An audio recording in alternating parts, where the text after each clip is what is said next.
Sure. Hey there, everyone. My name is Kanitha Heng Snow, and I'm with Project X-ITE at the University of Denver. Um, Project X-ITE supports student entrepreneurs. So we're the entrepreneurial hub, and we have various programming, including an incubator, an accelerator program, micro grants. And our goal is to support students in taking their ideas and doing something further with them.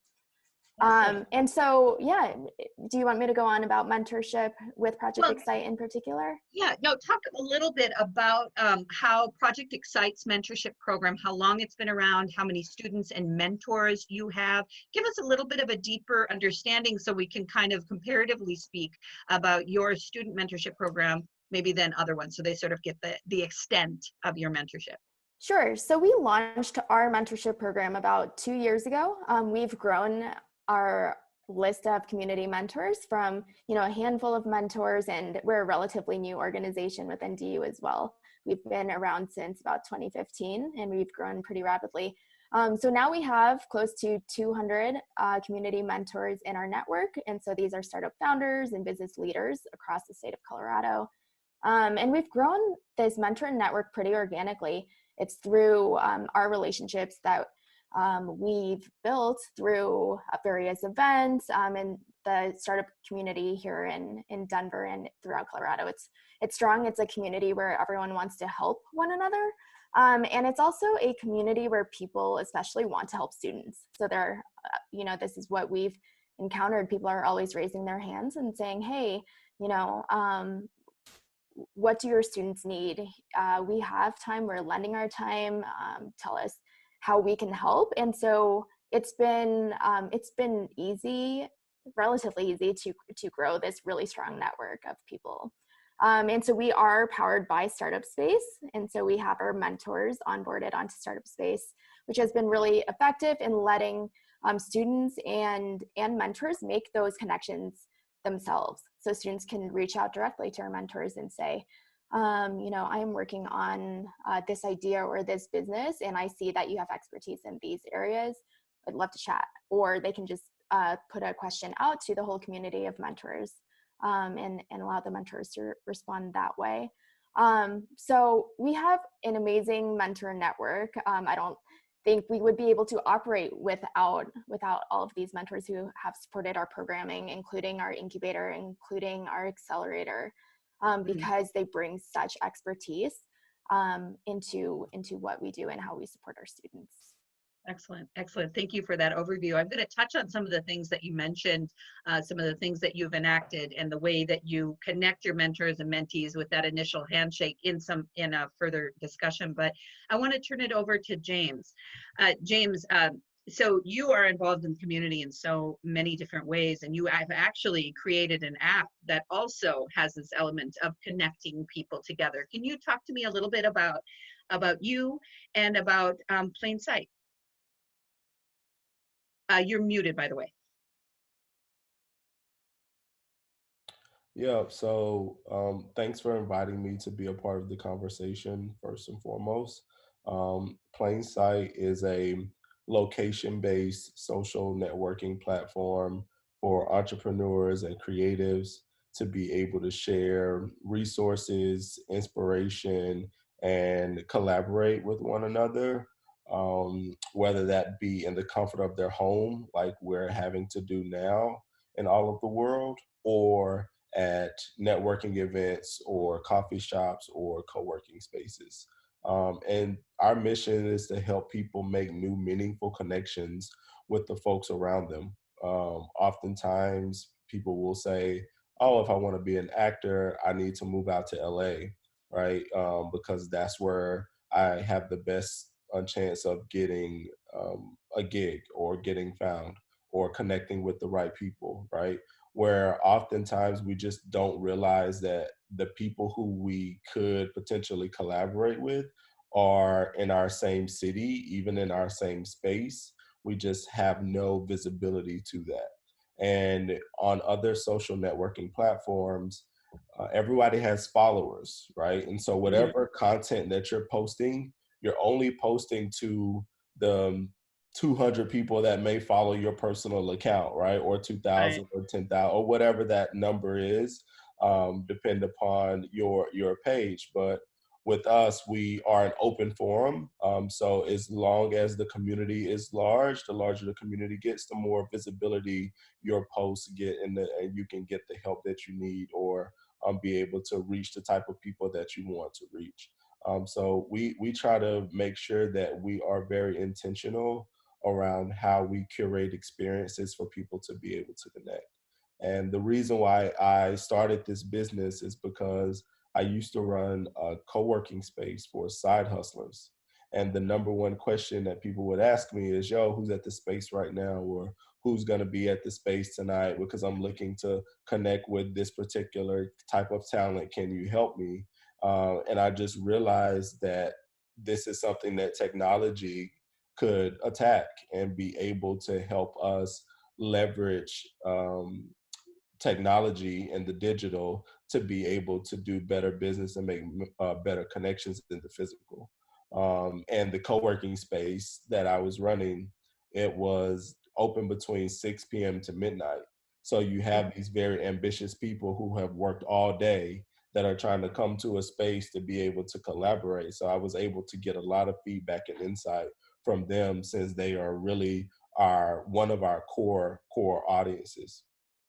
That's fabulous. You know, one reason why I'm so thrilled about having both of you on this call is that you both are using different ways already in the virtual. Before we even hit the situation that we're currently in, you both are solving the mentorship program from a virtual perspective with different platforms in different ways. And I just think that's fantastic. And I love that we can, the tools that you're already using, and the things that you're already doing. So I'd like to thank you, James, for sharing, and thank you, Kanitha, for sharing. What I'd like to talk to both of you about first, and Kanitha, I'm going to move back to you first, is so mentorship when it comes to student mentorship. And please, Kanitha, I think some of it also translates to the full community, but I'm going to ask both of you this question. What have you seen as so from the mentee perspective, I think there's both the mentee and the mentor perspective. What, as a mentee, are some of the best practices of being a good mentee or being involved in mentorship? So I first want to hit the mentee perspective. I'm going to ask both of you that. And then we'll talk about that from the mentor perspective. So Kanitha? Sure. So for our students, one of the things we recommend to all of our students, and I think this applies to anyone, but it's do your research. Do your research before you reach out to someone. Don't just find someone who is at the highest level at this company that you really want to reach out to and send them a message that says, hey, can you help me? I have this idea. Like, that's not specific. That doesn't tell the person anything about what the student's looking for. And that's not being respectful of their time, right? So we say, do your research and really think about who is it that you want to connect with and why? Because we have a few different tiers of mentorship at DU. So we have peer mentors. So that is, those are other student entrepreneurs who also serve as mentors. So we have about 12 mentors within our Project X-ITE mentor program. And these are our students themselves, and they've built businesses themselves. And they're available. They have office hours at our Project X-ITE house, now our virtual Project X-ITE house. So that is one type of mentor who I would recommend a student reach out to if they're curious about, maybe they just have an idea and they're like, where do I go from here? I think that would be an instance where reaching out to a peer mentor is a really good idea, versus immediately going to reach out to our community mentors. But then we have also our faculty innovation fellows. So these are professors at DU who are X-ITE Innovation Fellows, and they are available to our students to tap into their areas of expertise. This ranges from faculty who have expertise in, everywhere from emergent digital practices to marketing to law. So these faculty members are also available. And then we have our community mentors. So these are the startup founders and business leaders throughout Colorado. So I usually ask students, and we have a type form that we send to students and say, hey, like this will help you really think about who you want to meet with and why.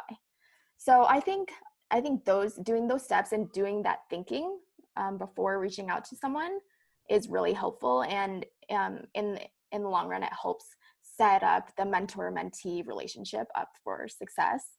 And then for our students who just have a quick question, I think using the startup space, I think it's called Connect Now function, I think that's great, where you are able to just ask a quick question and chat and put it out into the chat forum. The atmosphere. The mentorship atmosphere, where all of our mentors who are on the platform can see that question and can choose to respond to it if they want to, or they can maybe point that student, hey, I actually have a colleague who would be great for you to talk to. So I think being smart about how you're asking for advice or help is really important. So I hear from a couple of things. So it's that do your research, right? Know what you want to ask about, some specific elements of that, so that when you are connecting with somebody, hopefully it's somebody that can answer that question, because you don't want to talk to somebody about ag and tech or ag when actually your question is in tech, right? Or something like that. So being specific with both your research about what you want to ask and who you want to ask, is what I'm hearing from you.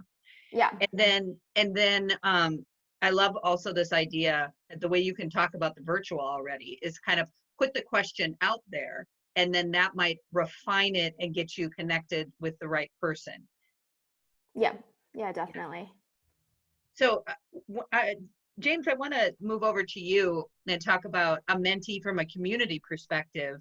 Might be a little bit different, because in Kanitha's situation, they have these really specific categories of peer-to-peer, or they have another category of a specific, school categories of people they might reach out to. What do you see from a community perspective, somebody such as myself to reach out? What are some best practices in doing that, maybe in association with plainsight or in association with other things that you've seen?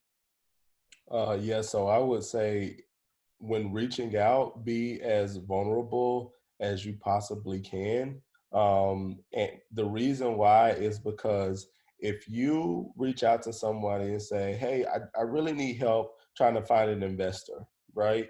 Well, yeah, they'll probably give you some tips and tricks on what to say to an investor, and maybe they'll even make a few contacts for you or whatever the case may be. But is that really what you need, right? Really what you may be needing is for somebody to give you feedback and advice on how to even prove that you have something ready for market, right? There's a lot of things that are kind of unsaid when people are wanting to ask for advice or help from other people, because they don't want to be vulnerable, and they don't want to seem like they are just desperate or don't know what they're doing or any of that. But at the end of the day, none of us know what we're doing, right? We're all trying to figure this shit out on the fly. And as the most vulnerable we're willing to be, the better we're gonna end up being, right? And just putting all of your cards out on the table, because if you're playing cards close to your chest that I can't see, and those are the cards that you really need help with to be able to help you win the game, then I can't help you, right? So just put all your cards out on the table. And I think being as vulnerable as you possibly can be is hard. We don't really want to do that, but if we are willing to do that, what I have noticed is that people are down to help. People want to help other people. They want to give people game when they've overcome something and they've traveled such a long road, and then somebody is vulnerable enough to say damn, this is the situation I'm in. They're going to be willing to help you because they can relate to actually being truly in that same situation that you're in. And so that would be my recommendation on reaching out. Be as vulnerable as you possibly can be. I love that. That's so true. And I would assume along with that is that trust, right? You have to be vulnerable, but then you have to trust what the person that you're going to connect with. Yeah, for sure. And I think that, you know, that's more on the mentor's job to make Yep. it a safe place to say, you know, you can trust me to be vulnerable, or whoever is that in between that's making that connection for you, you know, to vouch for, hey, this is a trustworthy person, you know, you can talk to them and it's going to be okay type of thing. Mm, Um, but for sure, trust definitely has to be there. And if I'll be vulnerable with you, if I know that I can trust you, I'll continue to be vulnerable with you. mm. But if you don't let me know what's going on with you, really, I can't help you, right? So it is a two-way street. No, I love that, and you've merged right into where I want to continue to take this conversation. So I hear these best practices about do your research, be smart, be vulnerable, be able to trust, right? That two-way street element. Also, I think what you said, that two-way street is a best practice, right? Because mentorship is a two-way street. Yep. I want to continue with you, James, since you already sort of moved into best practices from a mentor perspective. You started talking about that trust element. Talk a little bit more about some of the best practices that a mentor should consider as they are being one. Yeah, I think that one of the other big things is to you know, if you're going to be giving someone advice and you're going to be a mentor, you have to be self-aware enough to understand what's your why are you taking the time out of your day to to give back to someone, right? Mm, And if you can be very honest about your why, uh, then that's going to drastically affect the type of advice that you're giving someone, right? If mm, I'm being a mentor so that other people can see me as a mentor and know me to be a mentor, maybe I'm going to monetize it, you know, through my consulting firm or something like that, then you're going to give a type of advice. Or if you are doing it just because it's, you know, self-fulfilling or whatever, you're going to also give a very proud type of advice wherever you're coming from, or your delivery may be in a certain type of way. But if you're doing it genuinely just to help people because you want to see other people, you know, win, mm, then I think you'll also notice in the type of advice that you give in that regard. So know why you're doing it. Like, really be honest with yourself. No different than when we coach entrepreneurs and we tell them, like, why are you starting this business? mm. Like, are you starting it just to make money? Are you starting it? So like with mentorship, why are you deciding to do this? Why are you giving your time? Because the why is going to affect how the what shows up in the actual delivery. Yes, yes, that's great. I'd really love that. So I'm hearing from you, the mentorship is it's about that trust, it's about that self-awareness and them really understanding why they do it. That's great. Thank you for sharing that. Kanitha, do you have anything to build off of that, or is there any other element that you see when it comes to mentors in your program or mentors for students? Is there anything different? Is there similarities? So jumping off what James talked about in terms of like what's the reason that mentors are doing what they're doing? Why are they lending their time? Tying this to the mentee and how they can support mentors and show appreciation for mentors is, hey, give thanks, right? And something like providing social kudos, like on whatever Mm, platform you use, is a mm, great way um, to show appreciation for what the mentor is doing, big or small. And I think being really thoughtful about providing that bit of kudos really goes a long way. So that's something that we definitely recommend that our mentees do. And then so the what's your why question is really great because it helps me from the perspective of managing a mentor-mentee platform or relationships, because it allows me to think about, hey, what's important, as I try to curate some of the mentor-mentee relationships. We definitely have some mentors who are part of our network because they have time that they're required to spend with students. So for example, we have interesting. multiple lawyers who are affiliated with our mentor program, and they're required to do 50 hours a year of pro bono work. And that's their why, some, or at least part of it for some of them. Mm-hmm. And so for me, that's really important to know and say, oh, so-and-so has spent 30 out of his 50 hours. I need to match him up with students for 20 more hours so he can fulfill his requirements. Like that's a logistical thing, but that's really important for me to know. So yeah. No, that's good. That's good. Yeah, I love what you added on in terms of that.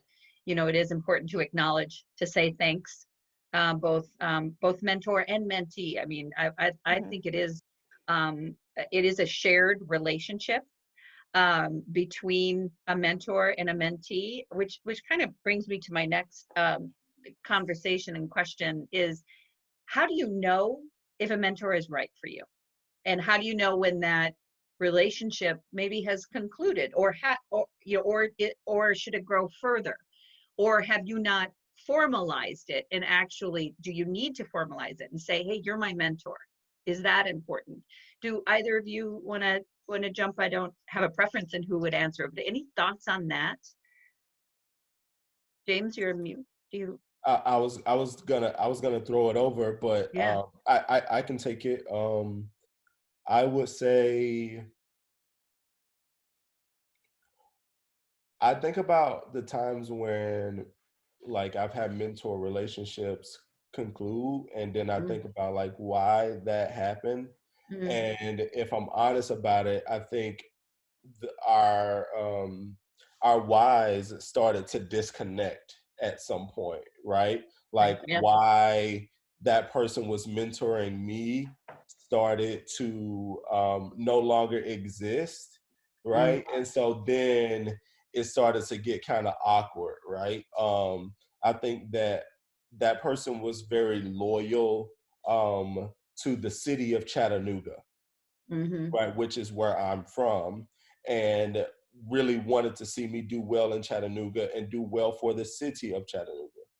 So when I left and moved to Detroit, right, then the mentor-mentee relationship shifted because that person wants to see me do well, but they really want to see me do well in Chattanooga and for the city of Chattanooga. And so now that I'm gone, like, do they want to continue to give me game, right? And so like then we got to get to a place where it's like, all right, this is it. Like it was going great. Like this is a great mentor-mentee relationship, and it is completely nothing personal, right? But your why, is no longer existing in this scenario, right? And so, it concluded. And so I can definitely touch on that one, and then maybe Kanitha can talk about the other side of it. But for sure, I think that that's one of the reasons why I can see that you should probably just go ahead and dead the not the relationship, but the partnership, if the why no longer it lives in the arrangement. Yeah, I love what you just said, because you kind of gave another best practice, really, right? If the whys are no longer aligned, it's not personal, right? Yeah. It is a partnership, and I think that's just a really good a note to take for both a mentor and a mentee. Like it's a really, I think, non-personal way of being able to say, hey, our whys no longer align. I'm moving this way, you're moving this way. It's not personal. Our partnership has been successful to this point. Yeah, so for sure. I really appreciate that perspective. For sure. Kanitha, do you have some thought? Is it different with students because it has a more, I don't know, is it different with students? I don't know if it's different with students. I do think, if there's a situation like what James is talking about, it's probably felt on both sides. Like usually it's not just one person feeling like, oh, this is awkward. Like, I don't know if this is for me. It is usually a two-way mentor-mentee interactions. It's a relationship, right? It's not give, take, take, take.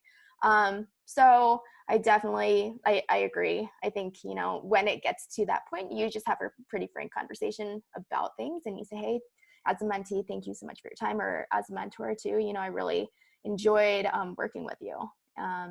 And I think most of the times these interactions can dissipate pretty naturally.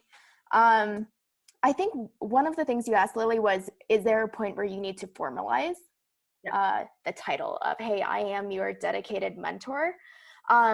I think there are definitely situations where it's important to do that. So for example, one of the student-led companies who I worked with over the course of about a year, who went through our accelerator program, launched, is doing great. And I was mentoring the company informally. And then they asked me to be part of their advisory board.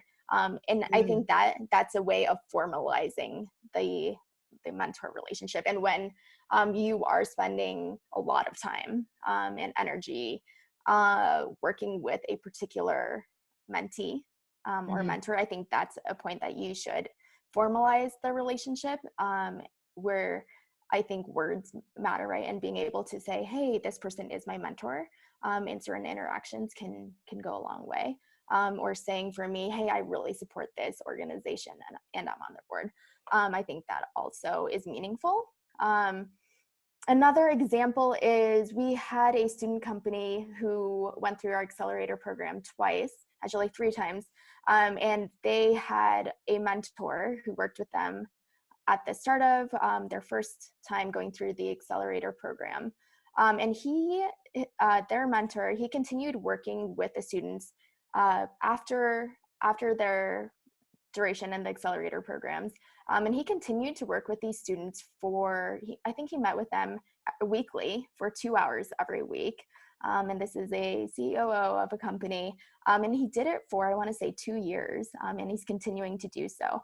And so that's definitely a relationship where you would formalize it, right? Someone who is spending quality time and someone who is truly dedicated to mentoring individuals or a company. I think that's a situation where you definitely do formalize things. And then for relationships where you are just asking a one-off question, I don't think you need to formalize those.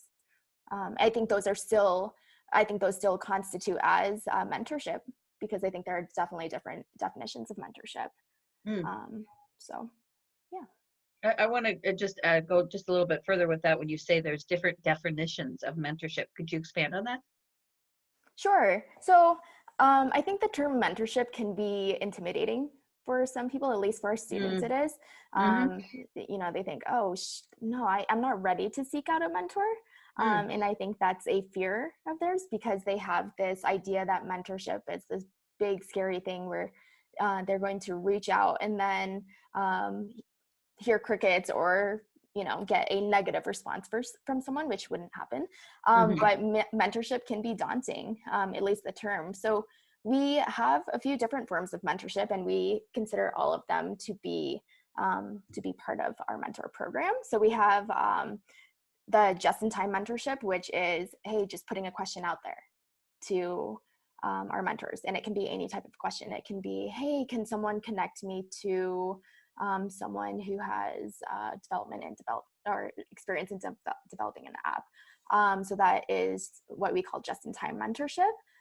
We have a short, like 30-minute, 1-hour session that students can set up with a mentor who they're interested in working with. And that is just like a 1-hour commitment for the mentor.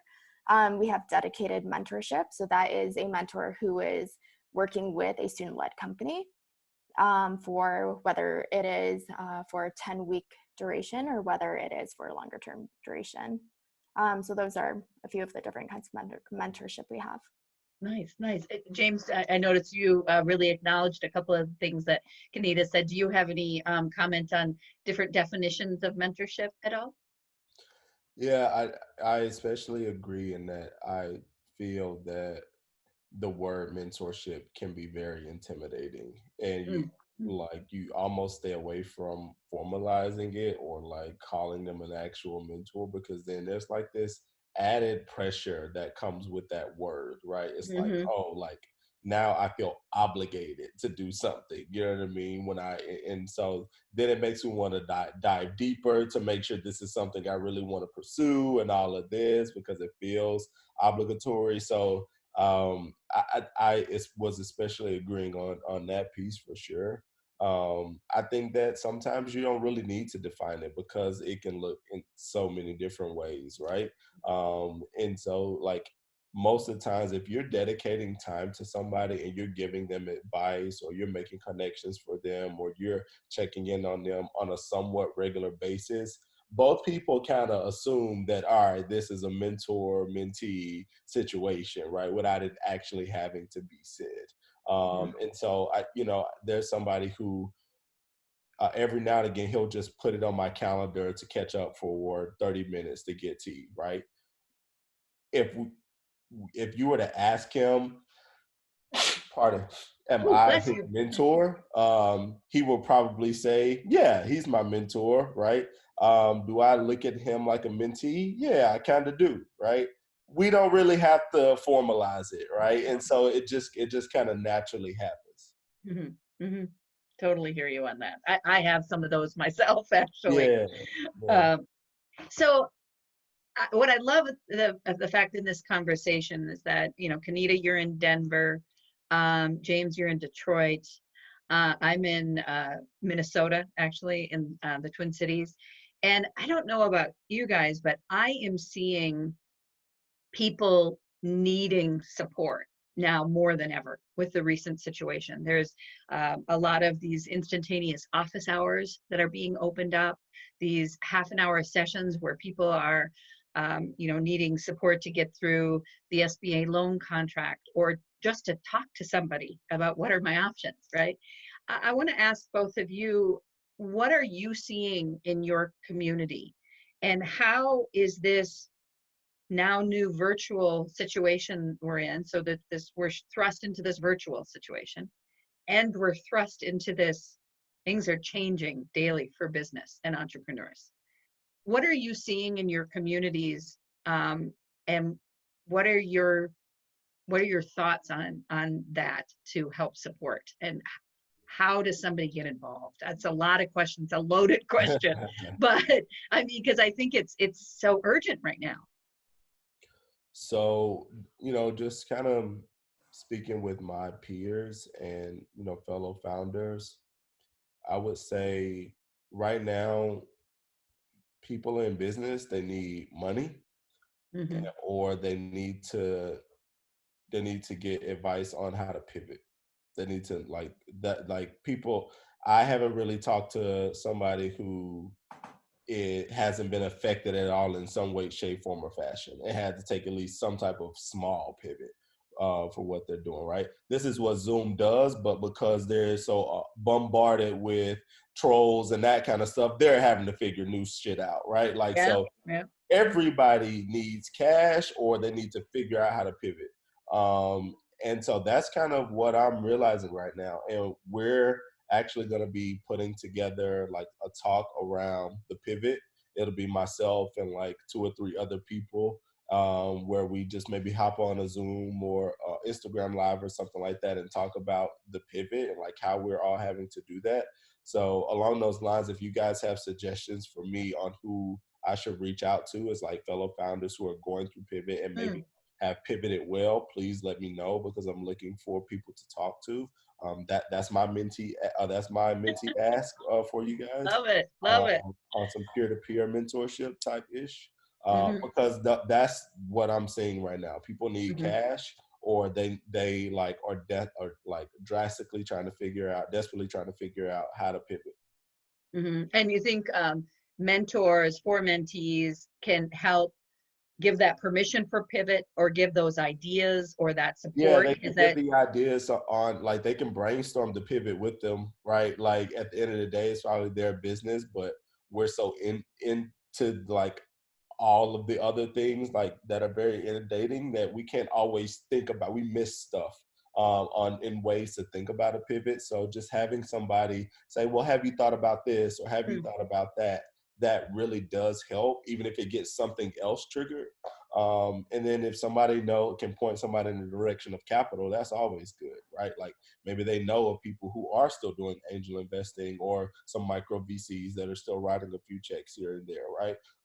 That's always very helpful. so I hear from you that you're seeing with mentorship is it's informal because of the immense need happening right now, right? That it's discussion, it's a suggestion, it's support. Yeah. Yeah, I think what I'm saying right now is everybody's a mentor and a mentee, right? Yeah. Like everybody's trying to like come together to figure out stuff. So there's no more like just because you have more experience in my industry, you're my mentee. I mean, you're my mentor, right? It's like, yo, me and you are just figuring it out together. What you got? I'll tell you what I found so far, right? It's like that type of stuff happening. I really love the way you just put that, that it's this, we're in this world of mentor mentee.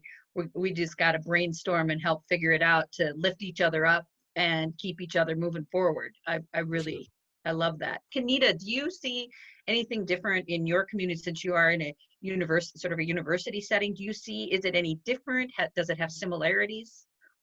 Yeah, it definitely is different, and I would say different in a good way. We have never seen our community come together in Mm. such a strong way, in such a quick way.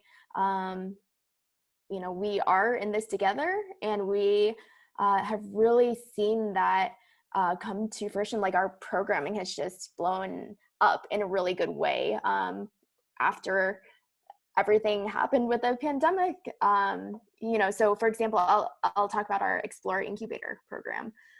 These formerly were in-person workshops that we held for our students. And as soon as we began working from home, as soon as our students began starting their spring quarter completely remotely, we thought, we really want to make this an impactful quarter for our students. And how do we do that?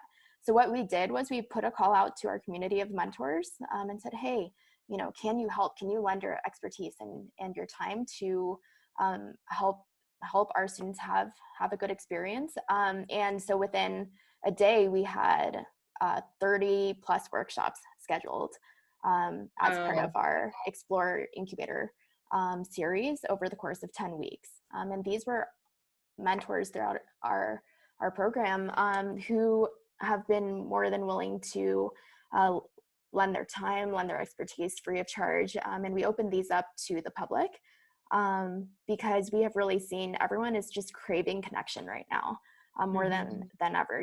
We're physically isolated, but it is very apparent that I think we'll come out of this pandemic with stronger connections, a stronger mentor community, a stronger mentee mentor community.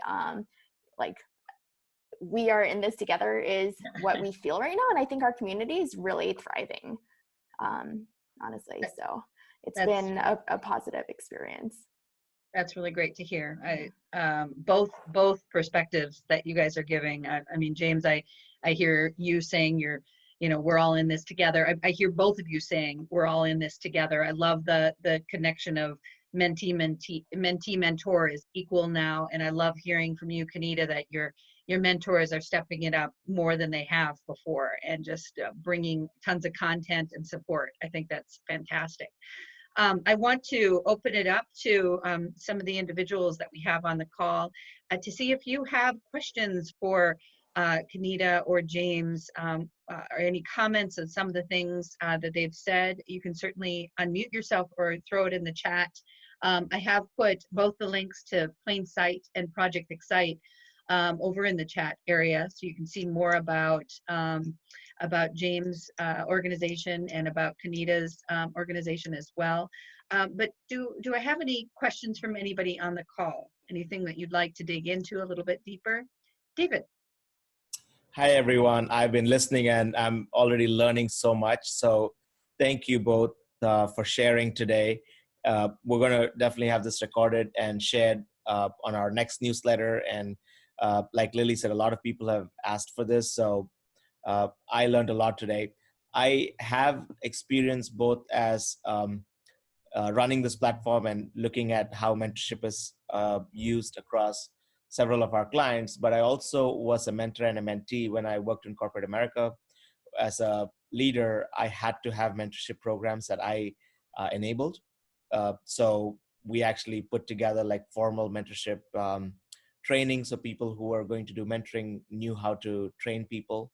And then also as a mentee, I've always thought about being a mentee to somebody who's kind of figured it out or has in the journey that I'm on been a little further ahead to kind of give back and help break it down. What I've found, which is really challenging, and so that's my question, is that while a lot of mentorship that's for free is very altruistic in that you want to help the community and therefore you mentor and you kind of want to give back, uh, it is really hard unless there is a personal relationship to have a long-time mentor. And again, a personal question to all of you, if you've ever had a mentor in your life, right, outside a formal setting, it's somebody that kind of has been an advocate for your work, is inspired by your work and therefore wants to give back. That's very hard to replicate, and that's very personal, right? So in like a setting where you have a formal mentorship program, how do you kind of bring some of those elements of that personal human connection, right? So that really is more rewarding, because if you don't do that, uh, most of the mentorship ends up becoming like a business coach, right? It's like, have you done XYZ since our last call? Which is very, so because there are three different types of roles. There is the business coach, there is a consultant, and there is a mentor. And uh, and you could have people play all three roles and call themselves mentors, but truly a mentor, uh, in most cases, does not have a stake in the outcome beyond rooting for you. And for me, that's how I define mentorship, in that they're actually rooting for you. A business coach is kind of helping you navigate where you need to go personally, and then the consultant kind of is a paid service to give you expertise around a specific aspect, right? How do you create those magical moments as a mentor where truly somebody's just rooting for your best interest? And if that's the case, then there is a lot of incentive to kind of, keep that going. If on the other two instances, you need to have some kind of a financial incentive or some kind of a motivation outside the altruistic motive, because at some point, you only have so much you want to give back, and then you just got to get back to work. A mentor, on the other hand, it's almost like that protege relationship where they're really trying to get you to be that next person because they have been there and somebody helped them get to that next level. Does that make sense? So would love to get your perspectives on that, but also want to thank you personally for taking the time today to share your experiences and your feedback around mentorship. David, thank you. And just to point out, David is our the founder of Startup Space. David, thank you for your question. James, I noticed you unmuted yourself. You have comment on that? I was only going to say that I think David may have answered his question there at the end, right? When he talked about the protege relationship and you really want to see that person kind of do some of the things that you've done. I think that's how you'll be able to find a good mentor who just wants to see you win, is can you find somebody that sees a bit of themselves in you? And because they see themselves in you, they want you to exceed even what they have achieved, right? And so like then you got to start looking into how they grew up and what they believe, and you know what I mean, like what they stand by. Like, do you guys share the same religious practices? Do you guys share the same mindful practices? Like what makes them tick? And then where do you guys kind of overlap in that way? Because I think if you can find that overlap, then you'll have somebody who does just truly want to see you win. Kanitha, do you want to expand on or have an answer for David? Sure. Out of, those three types of roles that David had mentioned, I think the mentor relationship, it really is the hardest one, and it takes the longest to cultivate, and to really foster, to make it work for both a mentee and a mentor. Not every mentor is going to be the perfect mentor for me. Not every person is going to align with my beliefs and where I want to take my company, and that is good. It should be specific. It should be the right fit, right? So yeah, I think having a mentor who's truly invested and truly cares about what you're working on, that's hard to, it can be hard to find. It should be hard to find if it is someone who is going to be a long-term person you're working with. And in the end, it's going to be a really strong relationship. Yeah. What I hear you both saying though is that the thing, and I think, David, please tell me if I'm wrong, but you know, the thing about mentorship that is different than that business coach or that consultant is that a mentorship is not transactional, right? It is a personal relationship. There is personal elements to it, personal with boundaries, and learning elements. And I think that one of the things that James said earlier about that what is your why might really help sort of define, right? If that person is that right connection and that personal awareness, that vulnerability, because you're going to be vulnerable with somebody that is the right fit, right? Or that person on that other side of when you are being vulnerable, if they are able to share and that fit sort of grows, I think that's when you start tipping from it. Because I wonder if some mentorships have to happen a little bit as a business business support, and then it turns into a mentor. Do you know what I mean? What I'm saying with that? David, have they expanded on a point where, do you have any other additional follow-up questions or thoughts? No. I think I completely agree with your sentiments, and I think that it's how do you kind of make it meaningful and rewarding for the mentor. Sometimes I look at my mentorship relationships with my mentors and kind of think about what is in it for them, and sometimes giving them their why is also critical in having them show up, right? So even for a mentor, you want to make sure that that you are able to tell them the intangibles around the work you do. So for example, if I'm talking to a mentor of mine, I will kind of talk about the impact we're having within the community, and that is the impact they are creating, right? So the why for the mentor is also extremely important to understand that while they're pouring into you, that they're actually pouring into the community through the work you do. And I think that why then creates that long-term magic, right? I look at mentorship as magic compared to most of the other types of relationships, because there is that secret sauce that has to go in to make it worth everybody's effort to show up long term. Like the business coach and the consultant, I can see that short term playing out, right? Because you have 10 hours you want to dedicate to helping your community, and you just give that. But as a mentor, there's more to it. So I appreciate the comments and the thoughts around it. Great, thank you. Does anybody else have any questions or comments specific to either Kanitha or James' journey? No? Okay. Well, we almost are near our time. I want to say thank you so much, James and Kanitha, for your time. I know nowadays everybody is extremely busy with different things going on, and I really appreciate your time and your expertise and your perspective, your very thoughtful comments, and that things that you've shared, I think, will be really valuable to our listeners now and also recorded moving forward. I wanted to say to everyone that is currently on here, I have shared over in the chat, but then for those of you who can't see, to go to plainsight.app is James' platform that really allows you to connect with others and network. And then also to Project X-ITE, and that's Project X-ITE.org, where they have a series of events going on. And certainly if James, you get that pivoting event going on, I'd love to share that with our community. And Kanitha also has various events going on.